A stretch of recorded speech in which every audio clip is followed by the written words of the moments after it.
All right, I'm going to try to be as concise as possible, but I think it's fairly obvious that all of the things that I have to say on this matter are absolutely, there's just too much shit to say that will fit into a reel or even a 3-minute TikTok. Not that I do TikTok anymore because it's become way too toxic, but there are things that need to be said. First of all, this morning, the Supreme Court of the United States, for the first time in over a century, went in and removed a right.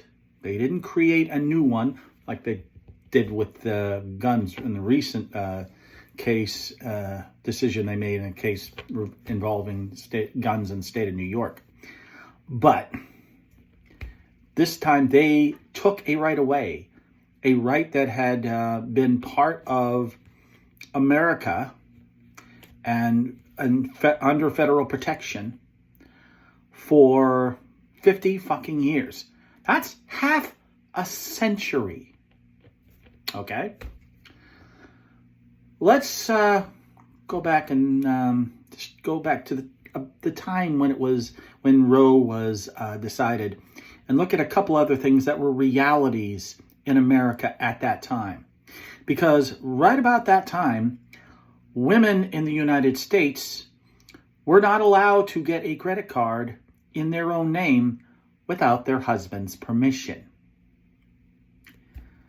Which means that single women couldn't get credit cards in their own name because they didn't have a husband to give permission. Redlining was a thing that was still going on and was, openly going on, redlining in communities. And if you don't know what that is, fucking Google it, all right? I'm already going to be dealing with too much shit here. Right now, I don't have the time to go into every fucking thing. Also, discrimination against pregnant women was not yet prohibited in the workplace. Yeah. So when women got the federally protected right to access a safe medical abortion back 50 fucking years ago, there was a lot of shit going on. Women were literally second-class citizens under the law. They were. I mean, for all that was going on in the 60s, the early 70s were, they were a graphic illustration that the promise of America was still completely being kept from at least 50% of the entire population of the United States. I mean, let's not even get into racial laws and things like that. We're just talking about gender at this point. You just stack all the other bullshit on top of that, and you get a pretty good picture. The thing is that there were a lot of people in the United States, particularly people in power. I mean, they were never a majority. They're still not a majority. They are a vocal and politically active and politically powerful minority in the United States that had some sort of vested personal interest in what other people were doing with their genitals. Complete strangers, people they had never met and probably never will meet. But God damn it, I want to be able to regulate what they're doing with their fucking genitals. And this goes to anti-sodomy laws, which, by the way, were struck down using the same exact argument that Roe was predicated on. So that's another thing that can go away. Yes, today they came for your reproductive rights. Tomorrow they come for your blowjobs and cunnilingus. Yeah.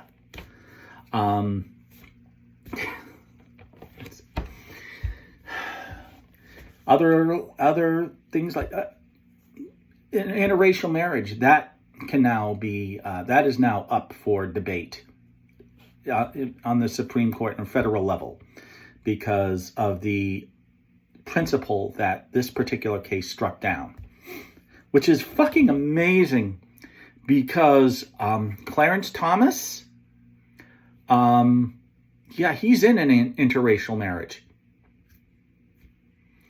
And he's basically working like hell to completely nullify his own marriage. So there's something going on, Clarence. We should know. Divorce is a much simpler solution. I'm just saying. But I've been so angry today. I've been snappy. I'm trying to read positive, happy things, trying to joke around as much as I can, because reality right now is that America is essentially dead. That's our reality. But aren't you overreacting? No, I don't think I am. Because like I said, not only are they're coming, abortion was just the foot in the door. And they've come right out and said, yes, we are coming for gay rights next. We are coming for marriage equality. They already hate trans kids, so just wait until they're unleashed. And they can do whatever the fuck they want to trans kids. Yeah, it's not going to be fucking pretty. Again, this goes right back to these people seem to be very, very concerned and feel entitled to legislate and regulate what other people, perfect strangers, people they have not met and never will meet, what they do with their genitals. And that goes with reproductive rights, that goes for LGBTQ plus rights, that goes for the right to access to contraception, in vitro fertilization, those kinds of things. I mean, you can't get pregnant unless, they really are looking to outlaw in vitro fertilization because it's against God. Yeah, or maybe God just decided that he's going to work through fucking science and doctors. Did you ever stop to think about that, motherfuckers? And I'm going to point out, for all the people that said, abortion is murder because God in the Bible says it's murder. And I'm just going to point out that no, it's not. First of all, according to the Bible, let's preface this by pointing out that the Bible is not an authority on United States law. Never has been, never will be. However, if you're going to use the argument that I believe this because the Bible says so, I will point out to you Genesis chapter 2, verse 7. You can pause this and go look it up if you want. But basically, it points out that life begins at first breath. Okay? First breath, not conception. First breath, because God breathed life into Adam. That's the verse. That's what the Bible said. That's the origin of humanity and human life according to the Bible. And even it says that Adam was not alive until God breathed life into him. First breath. So you can't use that argument. You can't use the biblical argument. Oh, but there's that bit about, they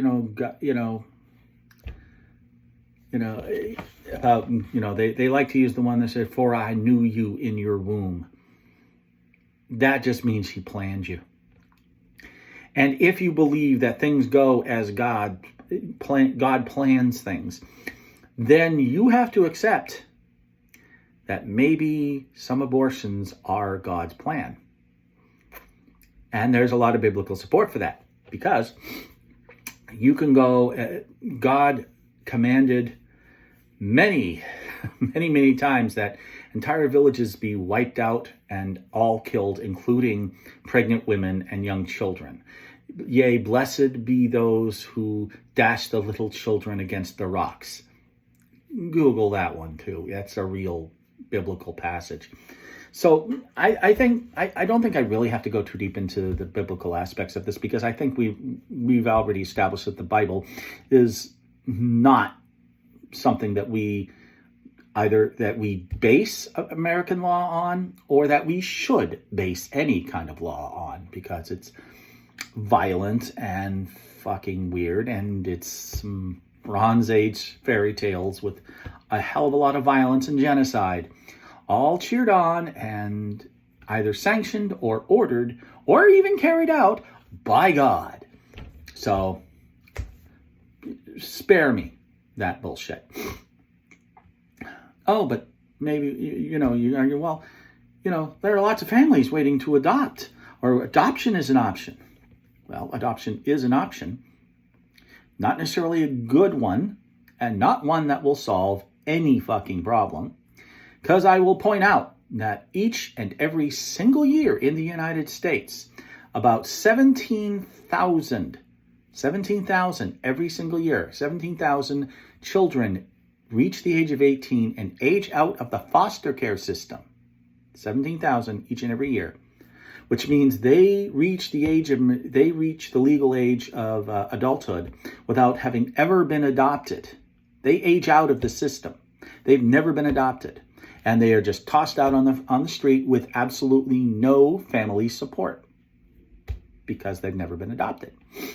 That happens every single fucking year. As things are now,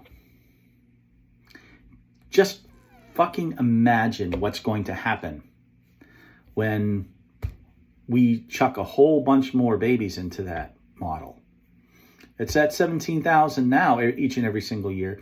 And not just the children that age out of the system, that reach age 18 without ever having been adopted.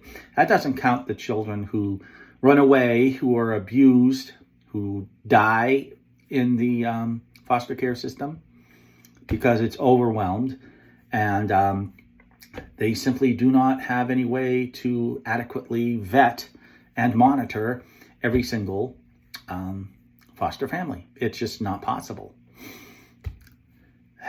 because we cheap out on everything. It's amazing. Yeah. So all of the arguments that are made, for why we shouldn't have abortions just don't fucking work. Because, they don't. Let's also point another couple things out, because these are all thoughts that have just been like blasting around in my mind all fucking day because I'm so fucking pissed. But, yeah. It's been a day. And my brain is it's being overwhelmed by this bullshit. I woke up this morning to see this on the news, and I just had to turn the news off. It was angering me to the point where I couldn't eat my fucking breakfast or take care of my dog. But right now, as it sits, depending on what state you live in, you may be a full U.S. citizen with all the rights and everything that go with that. Or you might be a second-class citizen, essentially chattel, broodmares for the state, depending on your governor and your state legislature, because there are no longer any federal protections for reproductive rights. I am unbelievably furious. I mean, angry on a level that I can't recall having felt since I was in war, since I was in combat. And that includes the absolute rage that I felt on January 6th, where at that point I just wanted to give my service back because clearly my country didn't deserve it. I don't see any reason to change my mind on that matter at this point either. Because right now, every woman in my life is in danger. Every woman in my life does not have federally protected rights that, are theirs just by virtue of them being here and alive and human beings. Depending on the state that you live in, You, at this point, you might very well be essentially, you may as well get yourself a handmaid's outfit right now, because that's where they're going. You don't have any, you have the same exact reproductive rights protected under the United States Constitution right now. If you're a woman in the United States, you have the same exact reproductive rights under federal law that a dairy cow has. Because that is how little regard they have for you. Now, this is not to say that I'm, a cheerleader for abortion. Even people who get abortions don't really like the fact that they are getting an abortion. It just, that is the choice that they have to make. That is where the situation they find themselves in. Whether they are a victim of rape or incest, or whether they are really poor and they have no medical insurance, and now they have a child coming into the world. Maybe they have conditions. There are women that I know in my life that, for them, pregnancy is potentially life-threatening. So pregnancy could kill them. The pro-life movement doesn't give a shit about them. They would rather women die. They would rather women die, than even consider the idea that maybe sometimes you have to make a tough choice. Just because that's not a choice you would make, that's not a choice that you have any right to impose on another human being.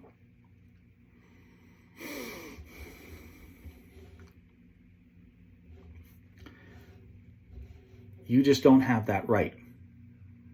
You do not have a right to take away the rights of other people, other class of people, especially because your imaginary friend told you to. We don't give a fuck. God didn't write the Constitution. The founding fathers did. And nowhere in any of our establishing documents, either the Constitution or the first 10 amendments, being the Bill of Rights, at no point anywhere in there did you have the words God or Jesus. The first time that God or Christianity is mentioned in any official document in the United States was the Treaty of Tripoli, where it stated quite clearly, right out there, and is right out in writing, that in no way was the United States a Christian nation. And the thing you have to keep in mind about that particular treaty is that treaty had to be ratified by Congress. It was ratified by unanimous vote, including that provision. We are not a theocracy. We were founded by people who had escaped theocracy and saw the danger inherent in having the head of state being the head of the church, which, if you understand the Anglican Church, the head of the Church of England is technically the King of England. We saw what a bunch of bullshit that was, and so we decided we did not want that here. We did not want that here. And yet, here we are. God, guns, and country. Am I right? Fucking bullshit.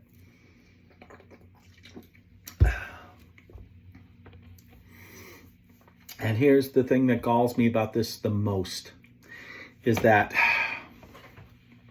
these pro-life people, they don't actually give a shit about children or babies or fetuses. They don't give a shit about them. They only care about them because they are politically expedient and they're just an excuse to try to assert power and influence and control over the reproductive organs of other people. And I know that they don't give a shit about children or babies, not just because of all of the children that they allow to get to age 18 without ever having been adopted, who age out of the foster care system every single fucking year. No, because a lot of these states where abortion is likely to be banned, now that the Supreme Court has cleared the way for them to do so. Well, they're the red states. We'll come right out and say they're red states, and these states have, on average, the higher mortality rate, infant mortality rates, higher maternal mortality rates, higher rates of teen pregnancy, lower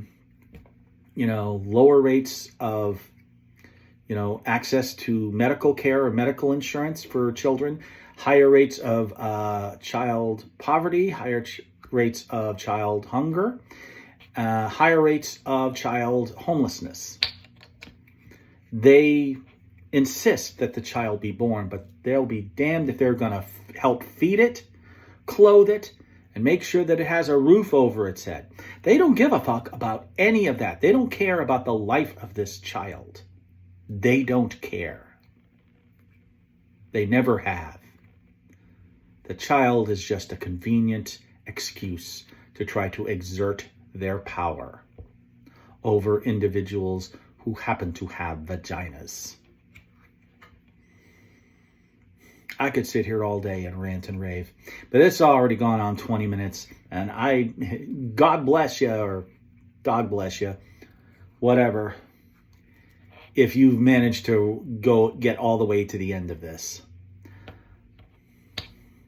There is just too much going on, too much to unpack, and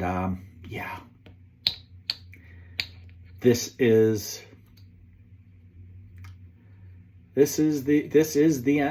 not America.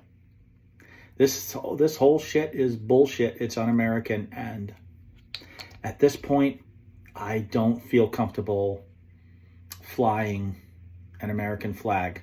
I'll fly the state flag in California, because at least California has the fucking balls and spine to stand up and protect people, protect their rights, and not let oligarchs and theocrats take them away because their invisible friend told them to.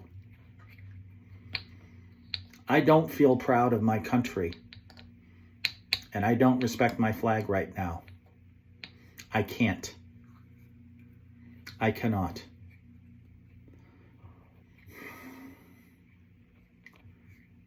They've ruined that. The 4th of July is coming up, and I don't feel like celebrating. There's nothing to celebrate. Well, that's where we are. Get out there, everybody. In conclusion, I seriously, get out there. Don't mope. Don't sit around and do nothing. Organize. March. Write letters. Contribute. When the midterms come around, phone bank. Volunteer.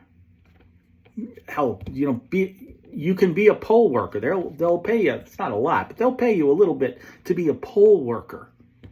You can actually help run elections and make sure that this kind of shit doesn't stand. Try everything that you can. We can't all do everything, but we can all, each of us, do something. Just this afternoon, I gave contributions to both the NARAL, North American National Abortion Rights Legal, I don't know, NARAL, and to Planned Parenthood. And I'll be doing more shit later. There's a rally and protest downtown that I can't go to because I'll be at work, because I have a job and shit. But I'm jumping at the first opportunity, and I'm writing some fucking letters. I'm doing shit. I'm doing what I can, what little I can. And I urge everybody to do anything and everything that they can. You may not think it makes an impact. You may not think it might be much. You might not even think it's enough.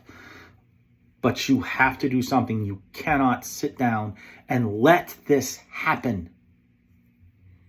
It will continue to happen.